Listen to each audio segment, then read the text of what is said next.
खेसारी लाल यादव हमेशा अपने गाने में अलग अलग तरीके के ड्रेस के साथ नजर आते हैं, अलग अलग तरीके का स्टाइल दिखाते रहते हैं और मैं आपको इस वीडियो में इसी बारे में एक बहुत ही लाजवाब खबर देने वाला हूं। तो आप लोग इस वीडियो को पूरा लास्ट तक वॉच कीजिएगा और इस वीडियो को थोड़ा सा भी स्किप मत कीजिएगा।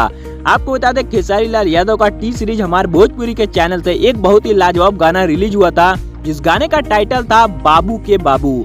और आप लोग इस गाने का टाइटल देख के तो अच्छे से समझ नहीं पाए होंगे, लेकिन आपको बता दें इस गाने को खेसारी लाल यादव और निशा पांडे इन दोनों लोगों ने गाया था और इस गाने में बहुत ही अच्छी एक्ट्रेस आप लोग को नजर आएंगी। और आपको बता दें खेसारी लाल यादव ने सोलो इस गाने को गाया था और निशा पांडे इनके साथ इस गाने में लीड रोल में आप लोग को नजर आने वाली हैं। हालांकि आप लोगों ने इस गाने को अगर अभी तक नहीं सुना है तो जाके जरूर सुनिएगा, क्योंकि ये गाना काफी लाजवाब है। हालांकि आप लोग इस गाने के टाइटल पे मत जाइएगा, हालांकि टाइटल कुछ अलग तरीके से इस पे दिया गया है, यानी कि लिखा गया है, लेकिन अगर आप लोग इस गाने को सुनेंगे तो आप लोग भी इस गाने के दीवाने जरूर हो जाएंगे, क्योंकि ये गाना काफी शानदार तरीके से बनाया गया है। और खेसारी लाल यादव की एक्टिंग तो इस गाने में काफी जोरदार है। खेसारी लाल यादव हर तरीके के एक्टर हैं और ये इनका गाना लाजवाब आता रहता है। तो आप लोग क्या कहना चाहेंगे इनके इस गाने के बारे में नीचे कमेंट में जरूर बताइएगा। और चैनल पे पहली बार है तो वीडियो को लाइक करके चैनल को सब्सक्राइब करना बिल्कुल भी मत भूलिएगा।